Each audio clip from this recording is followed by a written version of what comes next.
Os acontecimentos que aconteceram logo antes de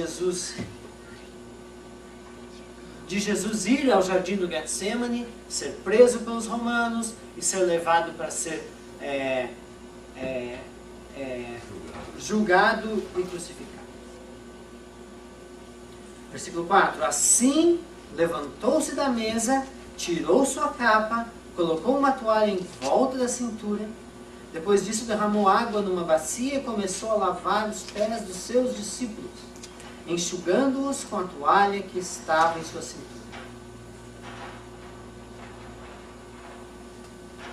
Vamos pular lá para o 12. Quando terminou de lavar-lhes os pés, Jesus tornou a vestir sua capa e voltou ao seu lugar. Então lhes perguntou: vocês entendem o que lhes fiz? Vocês me chamam mestre e senhor, e com razão, pois eu sou. Pois bem, se eu, sendo senhor e mestre de vocês, lavei-lhes os pés, vocês também devem lavar os pés uns dos outros. Agora você entende o que a Bíblia diz como sacrifício?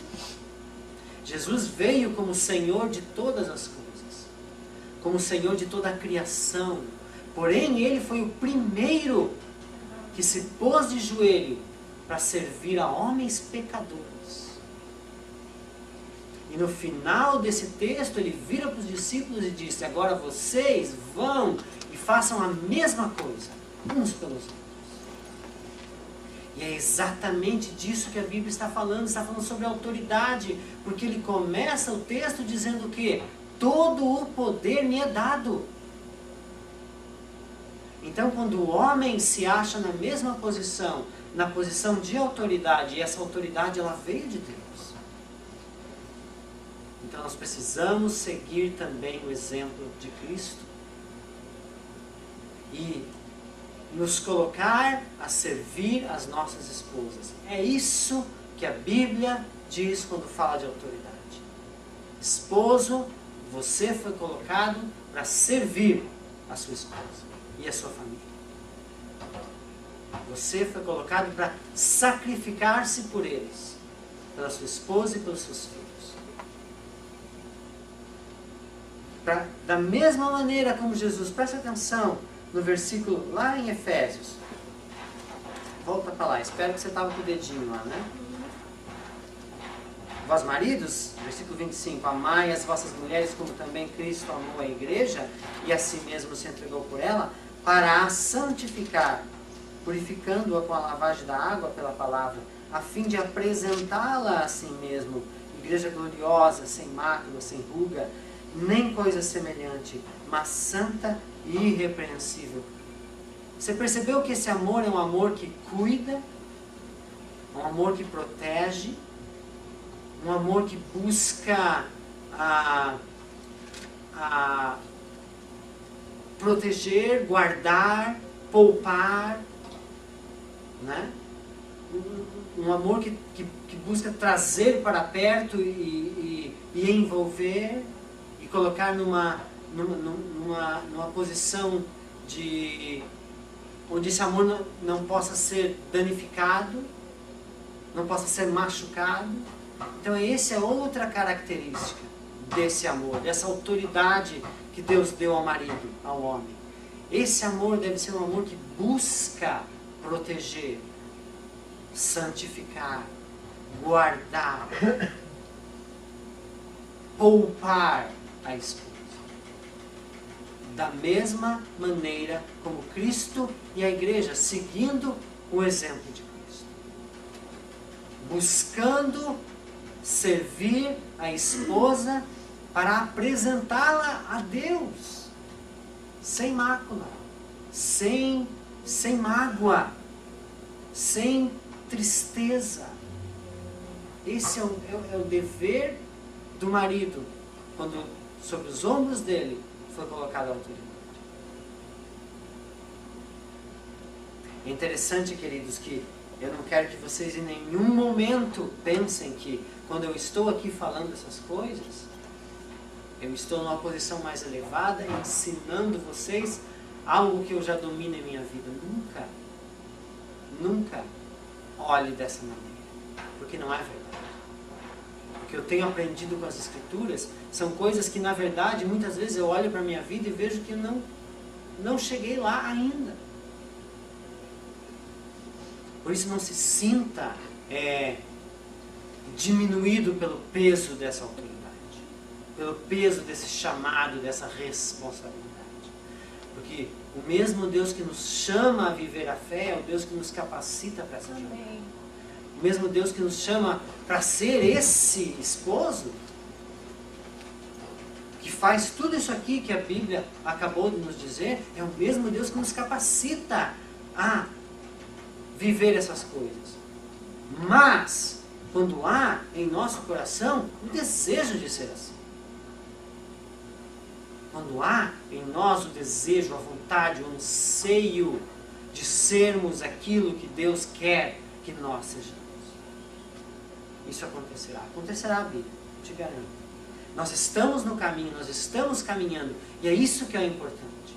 Quando nós tropeçarmos, quando nós deslizarmos, quando nós tivermos que enfrentar os nossos pecados, se nós pedimos perdão, Ele endireitará as nossas veredas.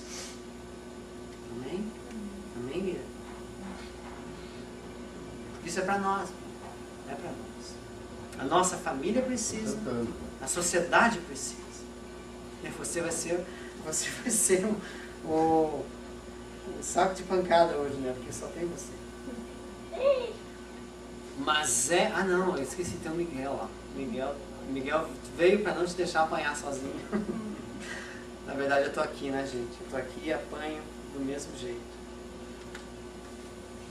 Mais um versículo então. Em Gênesis capítulo 24, versículo 5, não precisa ir lá, porque está aqui em Efésios, o mesmo versículo. O mesmo versículo Paulo usa no versículo 31 do capítulo 5. O que diz lá? Qual é o texto de Gênesis que ele empresta? No princípio, como é que é?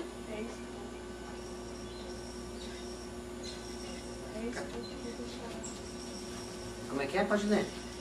Porque deixará o homem a seu pai e a sua mãe se ligar a sua mulher e se tornarão os dois uma só carne. Quando Deus criou todas as coisas, dessa maneira que foi estabelecido, eis que o homem deixará seu pai e sua mãe e unir-se-á a sua esposa. Unir-se-á a sua esposa. Talvez tenha coisas aí que nós não estejamos prestando atenção. A sociedade não está, isso com certeza. Aos olhos da sociedade, quem é que se entrega a quem? Mulher. A mulher se entrega ao homem. Por isso, mas isso não é verdade do ponto de vista de Deus. Porque do ponto de vista de Deus é o homem que se entrega à mulher. Eu já disse isso aqui no domingo passado, se não me engano, e gostaria de reenfatizar. Talvez a mulher tenha uma vantagem em cima do homem. A mulher tem um instinto muito forte para amar, para cuidar. Não é verdade? Mães. Não é verdade, esposas? Eu não sei se foi a Sandra que me disse isso uma vez, eu ouvi em algum lugar, e não me recordo, mas tudo que a mulher recebe em 110, ela devolve em 220. Não fui eu. Não foi não? Ok. O amor que a mulher recebe em 110, ela devolve em 220. Isso é da mulher. Deus a criou assim. Porém, isso não é verdade com o homem. Não é verdade com o homem. Para o homem é muito fácil ser insensível às vezes. Não é porque ele quer ser insensível, mas é a maneira dele agir, de proceder, de pensar, de concentrar-se em uma coisa e esquecer completamente do resto do universo. Deus fez o homem assim. Mas é por isso que Deus olha para o homem e diz: a iniciativa deve partir de você. É por isso que diz: O homem deixará seu pai e sua mãe e unir-se-á